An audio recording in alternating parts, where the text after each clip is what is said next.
¿Y si te dijera que el cielo ya habló, pero casi nadie quiso escuchar?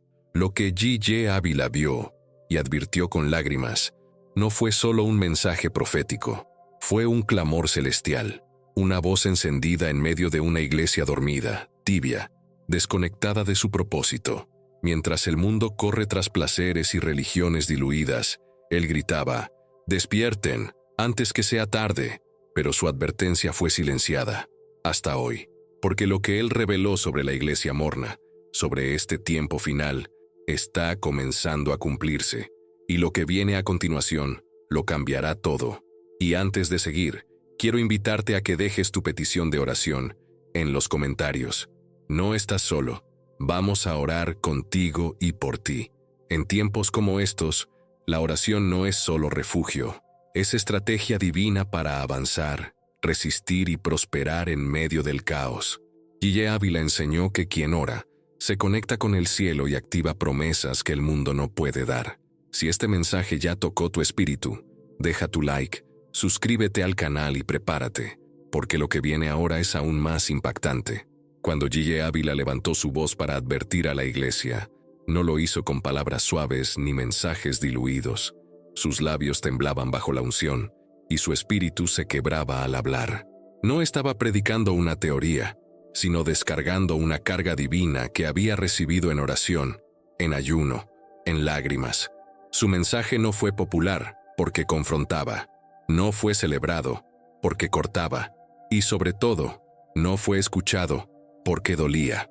Él hablaba a una iglesia cómoda, segura de sí misma, pero vacía de poder. Una iglesia que sabía hablar en lenguas, pero que había perdido el quebranto.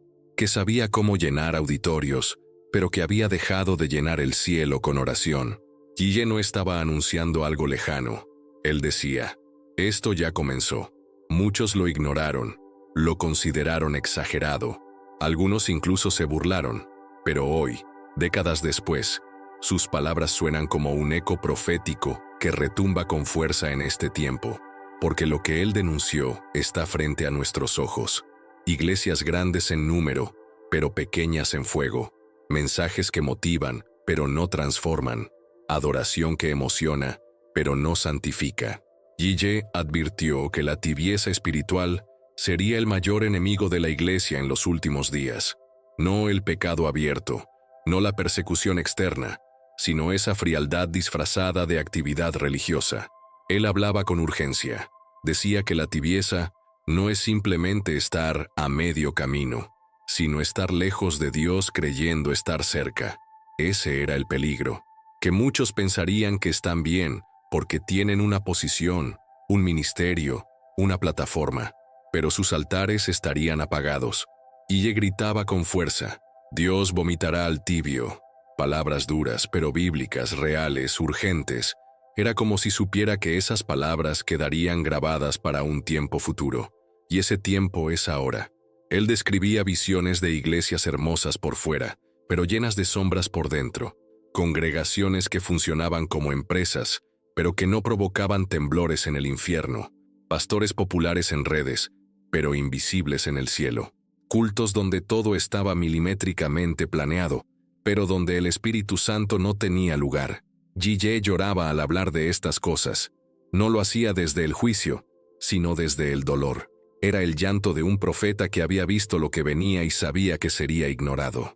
Y esa fue su mayor tristeza. No que el mundo no escuchara, sino que la iglesia no quisiera escuchar, porque el mensaje fue entregado, el clamor fue soltado, el cielo habló, pero la iglesia estaba entretenida, preocupada por agendas, por conciertos, por imagen. G.J. advertía que vendría un tiempo donde la presencia de Dios se convertiría en un recuerdo lejano para muchos, donde se hablaría de milagros, pero ya no se verían, donde se mencionaría el Espíritu, pero ya no se le esperaría. Este es el llamado que resuena hoy. ¿Qué hicimos con la advertencia? ¿Nos acomodamos o nos quebrantamos? ¿La ignoramos o la atesoramos?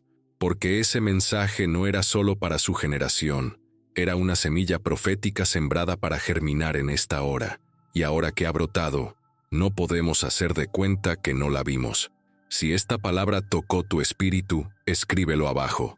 Quiero saber si tú también estás escuchando el eco de esa advertencia.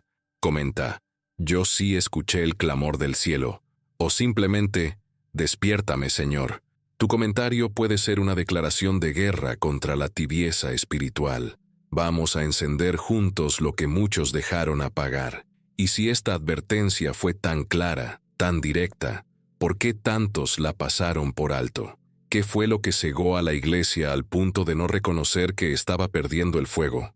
Lo que G.J. Ávila vio no fue solo una visión futura, fue un diagnóstico espiritual del presente. Y para entenderlo por completo, necesitamos mirar con atención los síntomas silenciosos que revelan cuándo una iglesia ha dejado de arder. Porque no basta con saber que algo anda mal, es necesario discernir cómo y cuándo comenzó a apagarse. Cuando G.J. Ávila hablaba de la tibieza espiritual, no lo hacía como una teoría lejana, sino como alguien que había visto, en el espíritu, lo que realmente se movía dentro de muchos templos. Él describía con dolor cómo las iglesias llenas de gente eran en realidad sepulcros adornados, lugares donde había luces, pantallas, producción, pero no había presencia. La iglesia morna no es aquella que está vacía, sino la que está llena de actividades, pero vacía de fuego. G.J. decía que los síntomas no eran siempre visibles desde afuera, porque esta enfermedad espiritual se disfraza muy bien.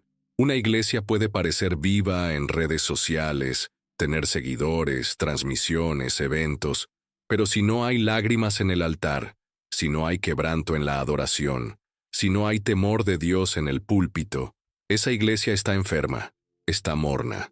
Uno de los síntomas que G.J. más señalaba era la pérdida del arrepentimiento genuino. Se predica gracia, pero no se predica renuncia. Se habla del amor de Dios, pero no de su santidad. Las personas aplauden mensajes suaves, pero ya no soportan ser confrontadas. G.J. decía que una iglesia que ya no llora por el pecado es una iglesia que ha perdido el sentido de la cruz. Y cuando la cruz se convierte en un símbolo bonito y no en una espada que corta el alma, entonces ya no hay transformación, solo emoción. Otro síntoma claro es la oración superficial. Antes, los cultos comenzaban con clamor, con rodillas dobladas, con gemidos que tocaban el cielo. Hoy, muchas iglesias comienzan con cuenta regresiva en pantalla, con música de fondo, con luces de show. G.J. Ávila lo dijo con claridad: la iglesia que no ora, no resiste, y la que solo ora para ser vista, está ya desconectada del cielo. También hablaba del ego en el púlpito, líderes que predican para ser admirados, no para que Cristo sea glorificado, pastores que buscan plataformas, pero no buscan presencia, influencers cristianos que hablan más de sí mismos que de la palabra. G.J. lo advertía: el hombre que toma la gloria para sí apaga el fuego del altar. Y eso es exactamente lo que vemos hoy. Muchos tienen talento, pero no tienen unción. Muchos tienen palabra, pero no tienen lágrimas. La iglesia morna es ruidosa, pero vacía. Tiene eventos, pero no tiene encuentros. Tiene estructura, pero no tiene espíritu. Y ese contraste, aunque incómodo, es el que G.J. forzaba a ver. G.J. también señalaba un síntoma más profundo y peligroso: la indiferencia espiritual. Ya no duele ver el pecado, ya no impacta ver a la gente perderse. La iglesia morna se acostumbra a la oscuridad, tolera lo que antes reprendía, justifica lo que antes lloraba, se adapta al mundo para no ser rechazada, pero al hacerlo, pierde su esencia. G.J. gritaba que la tibieza es más letal que el pecado abierto, porque adormece la conciencia, hace que el alma no sienta, no reaccione, no busque. Es como una fiebre silenciosa que mata lentamente. Y eso es lo que estamos viviendo hoy, un adormecimiento colectivo, una iglesia que canta pero no intercede, que se mueve pero no impacta, que se reúne pero no cambia nada a su alrededor. Ahora dime tú, con sinceridad, ¿has visto alguno de estos síntomas en tu congregación, en tu entorno o incluso en ti mismo? Comenta con la frase: Señor, enciende mi altar, si sientes que algo de esto te ha confrontado. O escribe: yo no quiero ser parte de una iglesia tibia, si deseas marcar una diferencia. Tus palabras en los comentarios son más que interacción. Son declaración de guerra contra la frialdad espiritual. Vamos juntos, encendiendo lo que el mundo ha intentado apagar. Y si estos síntomas ya están presentes, si ya podemos ver la señal de una iglesia que ha perdido su llama, entonces la pregunta inevitable es, ¿cómo lo supo G.J. Ávila con tanta claridad? ¿Qué fue lo que él vio en lo secreto que lo llevó a levantar esa voz profética con tanta urgencia? Lo que viene a continuación no fue producto de una opinión, sino de algo mucho más profundo, una serie de visiones intensas y espirituales que revelaron el futuro de la iglesia y del mundo, con detalles que estremecen. G.J. Ávila no hablaba solo desde el conocimiento bíblico o desde la experiencia ministerial. Había algo más, algo que estremecía a quienes lo escuchaban con atención. Él hablaba desde visiones celestiales que había recibido en tiempos profundos de oración, ayuno y comunión con Dios. No era misticismo vacío ni emocionalismo exagerado. Era la voz de un hombre que había sido transportado más allá de lo visible y había contemplado realidades espirituales que hoy cobran un nuevo significado. Él vio, en el espíritu, el deterioro progresivo de la fe en el mundo, no solo en la sociedad, sino en el corazón mismo de la iglesia. Veía un tiempo donde el nombre de Cristo seguiría siendo pronunciado, pero su presencia ya no sería buscada. Un tiempo donde la religión sería tendencia, pero la consagración escasearía. Y ya hablaba de un mundo donde el entretenimiento reemplazaría la adoración, donde los templos estarían llenos, pero los corazones vacíos. Veía, con lágrimas en los ojos, cómo se levantaban líderes con carisma, pero sin carácter, que guiarían multitudes con mensajes suaves, pero sin dirección eterna. Él no señalaba con juicio, sino con urgencia. Era como si estuviera viendo una película del futuro, una que ahora, al mirar alrededor, comprendemos que ya comenzó. Las visiones eran claras. Veía una generación que relativizaba la santidad, que negociaba sus principios por aceptación, que cambiaba la verdad del Evangelio por discursos emocionales, motivacionales, sin cruz, sin sangre, sin llamado al arrepentimiento. En una de esas experiencias, G.J. describió haber visto una iglesia hermosa por fuera, adornada, moderna, vibrante, pero al entrar, percibía un frío espiritual que le helaba el alma. Las personas cantaban, sí, las luces brillaban, sí, pero el altar estaba seco. Nadie se quebrantaba, nadie se rendía, el espíritu no se movía. Era una visión simbólica, pero tremendamente precisa, y es imposible no conectar eso con lo que vemos hoy en tantas partes del mundo. Plataformas sofisticadas, producción impecable, contenido atractivo, pero vidas espiritualmente estancadas. Él decía que el enemigo no vendría solo con persecución, sino con distracción, con una oferta religiosa tan atractiva que muchos no notarían que estaban siendo seducidos, lejos de la verdad. G.J. también tuvo visiones sobre una ola de apostasía, gente abandonando la fe, no de forma explosiva, sino progresiva. Poco a poco, iban dejando de orar, dejando de ayunar, dejando de leer la palabra, y en su lugar, llenaban ese vacío con actividades, con ocupaciones, con contenido, incluso cristiano, pero sin vida. Él decía que el enemigo sabía que no podía destruir la iglesia por fuera, así que intentaría vaciarla por dentro. Y esas visiones no eran para asustar, sino para despertar, porque junto a cada advertencia, G.J. dejaba un clamor: vuélvanse a Dios antes que sea tarde. Estas visiones no eran el centro de su mensaje, pero sí el detonante. Lo que él vio fue lo que lo empujó a predicar con lágrimas, a gritar desde los altares, a denunciar lo que muchos callaban. Hoy, ese mismo eco sigue vivo. La pregunta no es si lo que él vio se está cumpliendo. La verdadera pregunta es, ¿estamos viendo nosotros lo mismo? ¿O ya nos hemos acostumbrado tanto a esta tibieza global que ni siquiera discernimos el peligro espiritual? Si esto que estás escuchando resuena contigo, si algo en tu interior se está encendiendo, deja tu voz en los comentarios. Escribe: yo no quiero ser parte de esa iglesia fría. O si lo sientes aún más fuerte, comenta: abre mis ojos, Señor, quiero ver lo que tú me estás mostrando. Tus palabras pueden despertar a otros. Tu comentario puede ser el inicio de una nueva visión. Y si esas visiones no fueron solo advertencias, sino revelaciones divinas sobre lo que realmente estaba ocurriendo en el mundo espiritual, entonces necesitamos ir más allá.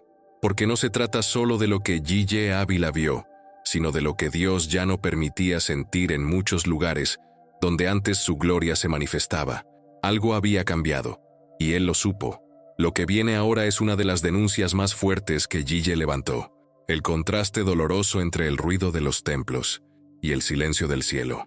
G.J. Ávila hablaba con profunda tristeza de un fenómeno que pocos querían admitir. El cielo había comenzado a guardar silencio en muchos altares donde antes su voz tronaba.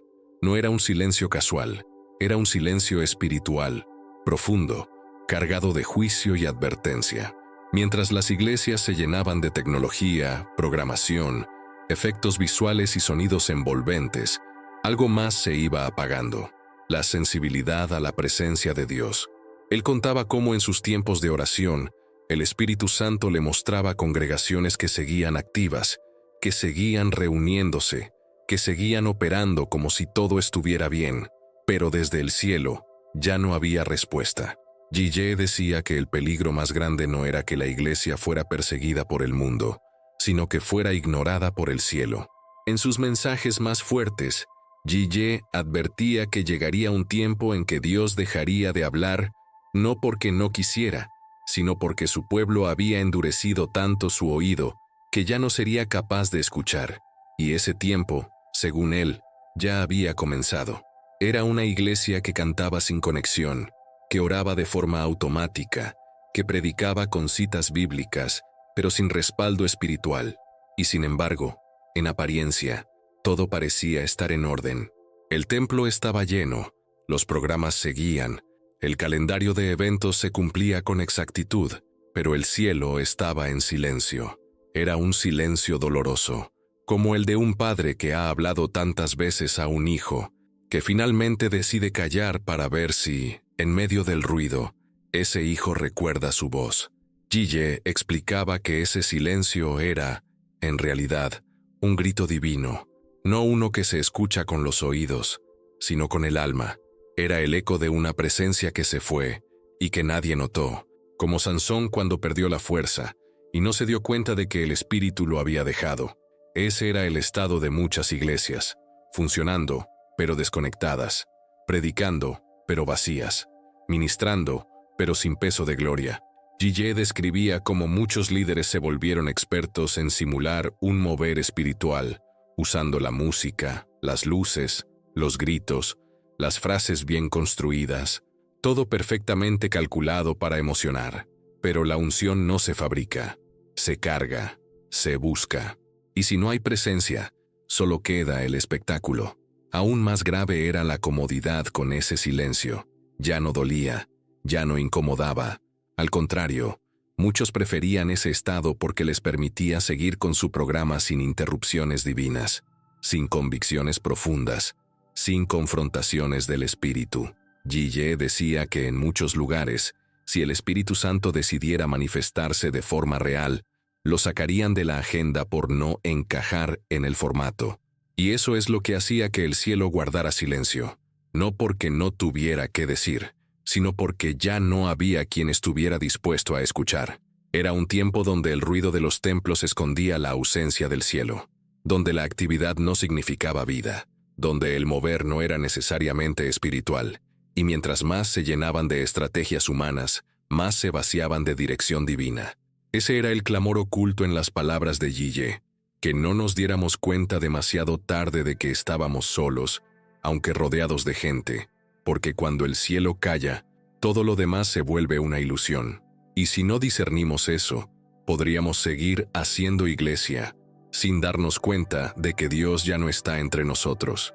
Y si el cielo guarda silencio, no es por ausencia, sino por advertencia, porque antes del juicio, siempre viene una pausa donde Dios observa, donde prueba los corazones, donde espera un regreso genuino.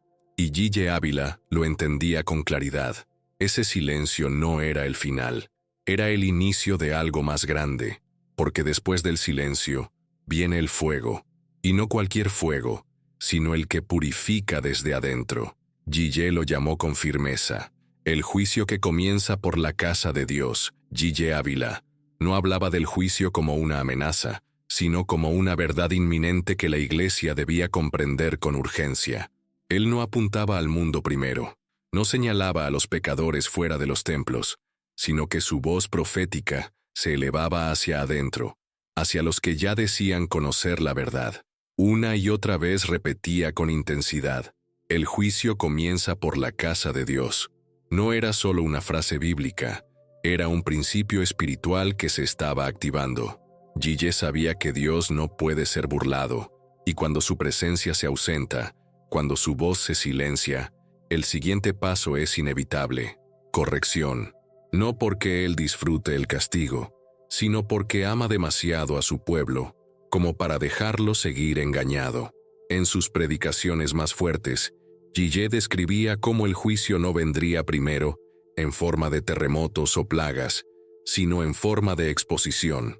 Hombres que por años habían fingido santidad serían puestos al descubierto. Iglesias construidas sobre estrategias humanas colapsarían en lo invisible, aunque siguieran de pie en lo físico. Pastores que se convirtieron en celebridades espirituales, pero olvidaron el ayuno y la oración, comenzarían a ver cómo su influencia se apaga sin explicación, porque el juicio divino no siempre destruye, muchas veces simplemente revela. Y eso es lo que más temía G.J., una generación expuesta por dentro, sin preparación espiritual para sostenerse en medio de la prueba. Él contaba cómo el Espíritu le mostraba imágenes de templos encendidos por fuera, pero podridos en la base, como estructuras majestuosas, sostenidas por fundamentos quebrados. Y cuando el viento del juicio soplase, todo lo que no estuviera fundado sobre la verdad caería. G.J. decía que no era tiempo de aparentar, sino de revisar, de entrar al cuarto secreto y preguntar con sinceridad: Señor, ¿qué parte de mi vida no está alineada contigo? Porque el juicio que comienza por la casa de Dios no es solo para castigar, sino para purificar, para limpiar el altar, para que lo que venga después no nos encuentre sucios ni dormidos. Ese juicio empieza en lo más íntimo. Dios comienza tratando con los pensamientos, con las intenciones ocultas, con las palabras no dichas, con las motivaciones que el ojo humano no puede ver. Y cuando Él comienza a tocar esas áreas, no lo hace para avergonzarnos públicamente, sino para que decidamos si queremos ser restaurados o seguir resistiendo. Y Él lo decía con claridad: el Espíritu Santo es paciente, pero no es indiferente. Y cuando una generación se acomoda, cuando se vuelve tibia, indiferente, orgullosa, entonces el juicio se vuelve necesario para despertar, no como destrucción, sino como oportunidad de volver al principio. Y eso es lo que más duele, que muchos interpretan las pruebas como ataques del enemigo, cuando en realidad son intervenciones de Dios. Porque el juicio de Dios sobre su casa no es para eliminarla, sino para devolverle su gloria. G.J. lloraba al decir esto. Sabía que muchos no lo entenderían. Sabía que sería rechazado, que lo llamarían radical, exagerado. Pero él también sabía que después del juicio viene el verdadero avivamiento.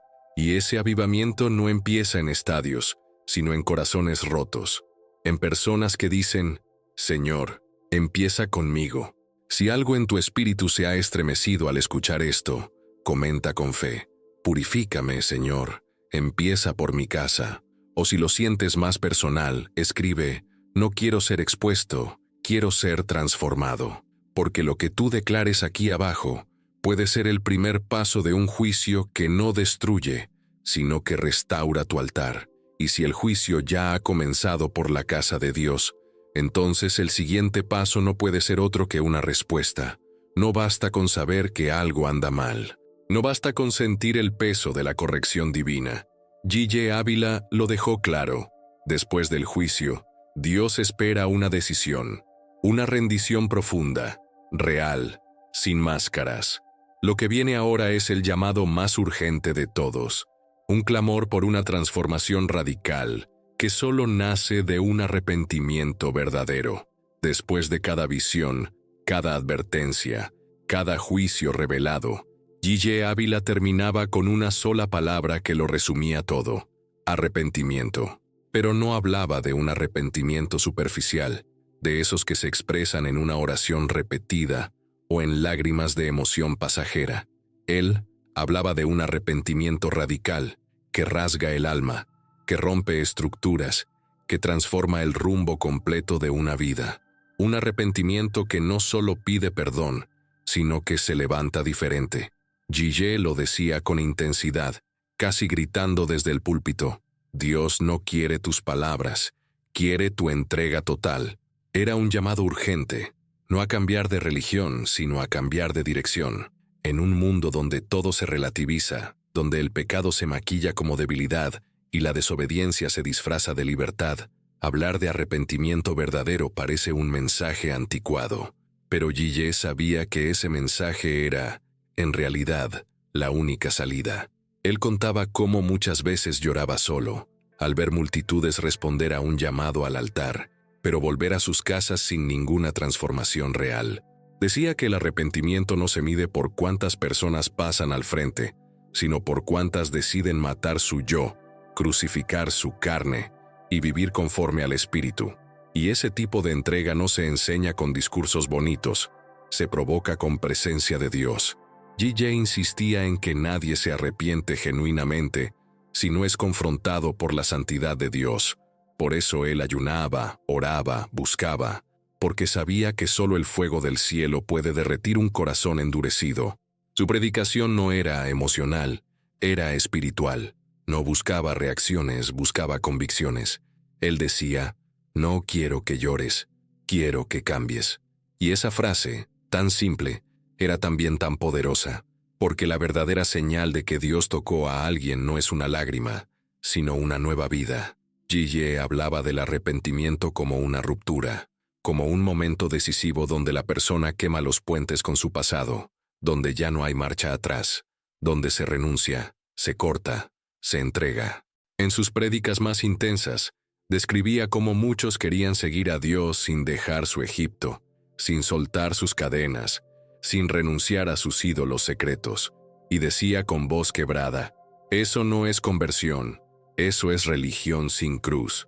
Para él, el arrepentimiento no era una opción, era una exigencia del cielo para entrar en la eternidad. Lo más impresionante era que no solo lo predicaba, él mismo lo vivía.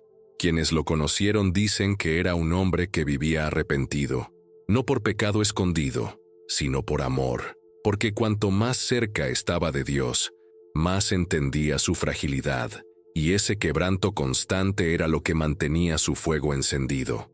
Por eso insistía en que el arrepentimiento no es un evento único, sino un estilo de vida, no algo que haces un día, sino una postura constante de rendición. Y hoy, ese llamado sigue resonando, no desde un altar físico, sino desde lo profundo del espíritu. Es como si el cielo preguntara a cada uno: ¿ya te rendiste de verdad? ¿O solo ajustaste tu conducta sin entregar tu corazón? Si esto está sacudiendo algo dentro de ti, si sientes que esta palabra fue dirigida directamente a tu alma, deja tu marca aquí abajo. Comenta: rindo mi vida por completo. O si lo sientes más personal, escribe: no quiero volver atrás, quiero ser nuevo. Tus palabras pueden ser más que letras, pueden ser el grito de un corazón que, finalmente, entendió que el verdadero arrepentimiento no cambia una emoción, cambia el destino eterno. Y cuando el arrepentimiento es real, no se queda en lágrimas ni en palabras bonitas, se manifiesta en una vida completamente transformada. Pero G.J. Ávila sabía que ese cambio profundo no solo provocaría una renovación personal, sino también una gran separación espiritual. Porque en los últimos tiempos, no todos querrán pagar el precio. Y ahí es donde se cumple una de las visiones más impactantes que él compartió: la división final entre los que arden en santidad y los que simplemente fingen tener fe. En los últimos años de su ministerio, G.J. Ávila comenzó a hablar con más fuerza sobre una separación que no sería física ni religiosa, sino espiritual. Una división silenciosa pero definitiva, marcada no por denominaciones o apariencias, sino por el fuego interno de cada alma. Él describía cómo Dios mismo estaba empezando a trazar una línea invisible en medio de su pueblo, una línea que separaría a los que realmente arden por Él de los que han aprendido a fingir, a repetir frases, a imitar movimientos, pero sin tener vida en su interior. Era una advertencia que pocos querían oír, porque confrontaba lo más profundo del corazón. Esta separación, decía G.J., no sería impuesta desde afuera, sino activada desde lo alto. El mismo Espíritu Santo comenzaría a distinguir, a pesar del disfraz, quién realmente lo busca y quién solo quiere los beneficios de estar cerca, sin pagar el precio de la consagración. Era como si estuviera viendo una escena profética donde dos iglesias convivían bajo el mismo techo, una viva, vibrante, encendida en el secreto, y otra apagada, hueca, llena de actividades pero vacía de presencia. G.J. no hablaba de nombres ni de templos, hablaba de corazones, de vidas que podrían estar ocupadas sirviendo, pero con altares apagados. Y él decía que en los tiempos finales no bastaría con saber de Dios, habría que arder por Él, porque solo el fuego verdadero resistiría la oscuridad que venía. La apariencia, en cambio, se derretiría ante la presión. Lo más impactante era cómo él explicaba que esta separación no vendría con anuncios visibles. No habría rayos, ni terremotos, ni señales espectaculares. Solo el Espíritu marcaría. Solo él sabría quién vive lo que predica y quién simplemente lo actúa. G.J. comparaba esta división con la parábola de las 10 vírgenes. Todas esperaban al esposo, todas tenían lámparas, todas sabían que venía, pero solo 5 tenían aceite. Y el aceite, decía él, simboliza la vida secreta, la intimidad con Dios, el precio pagado en lo oculto. Eso es lo que marcaría la diferencia. No el volumen de la adoración, no la popularidad del predicador, no la cantidad de eventos, sino la realidad del fuego que arde dentro, aun cuando nadie más lo ve. G.J. explicaba que esta separación ya había comenzado y que sería más evidente a medida que el tiempo avanzara. Habría personas que se alejarían del camino sin razón aparente, ministerios que caerían en confusión, comunidades que perderían su rumbo, pero al mismo tiempo, habría un remanente que comenzaría a brillar como nunca. No serían famosos, ni reconocidos. Serían anónimos, escondidos, pero llenos de gloria. Personas que pagarían el precio en oración, en entrega, en santidad. Ellos serían los que cargarían la presencia en los días más oscuros, y para G.J., esa generación sería como las brasas en medio del invierno.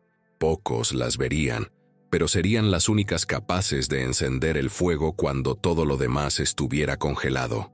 La separación no sería para condenar, sino para preservar, para que en medio del caos espiritual todavía quedara una voz, un eco, una llama viva que recordara al mundo que Dios sigue hablando, que el Espíritu sigue buscando adoradores en espíritu y en verdad. G.J. sabía que no todos querrían estar en ese grupo, porque sería difícil, incómodo, contracultural, pero también sabía que serían esos los que verían la gloria, los que cruzarían el umbral, los que escucharían al final esas palabras que todos anhelan oír. Bien, siervo fiel, porque al final no importará cuánto hiciste, sino si ardiste de verdad. Si has llegado hasta aquí, es porque algo más profundo que simples palabras ha tocado tu espíritu. No fue un video más, fue un llamado del cielo, un clamor urgente que atraviesa la pantalla y llega directo al corazón. Por eso queremos saber, ¿cómo te habló Dios a través de esta palabra? Comenta aquí abajo, yo sentí la voz de Dios en este video, y comparte, con sinceridad, qué parte te confrontó, te quebrantó o te despertó. Tus palabras pueden ser un testimonio vivo para otros que también necesitan escuchar este mensaje. Recuerda que no estás solo en este camino. Somos una comunidad que anhela arder por Dios en medio de una generación que se enfría. Así que te invito a suscribirte al canal ahora mismo para seguir recibiendo contenidos que no solo informan, sino que transforman tu alma.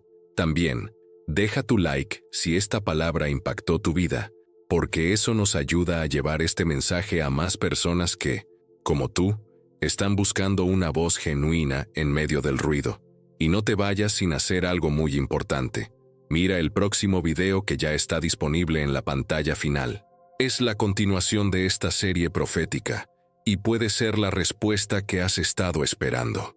Que Dios bendiga tu vida con fuego, dirección y restauración. Esto no fue solo un video, fue una cita divina.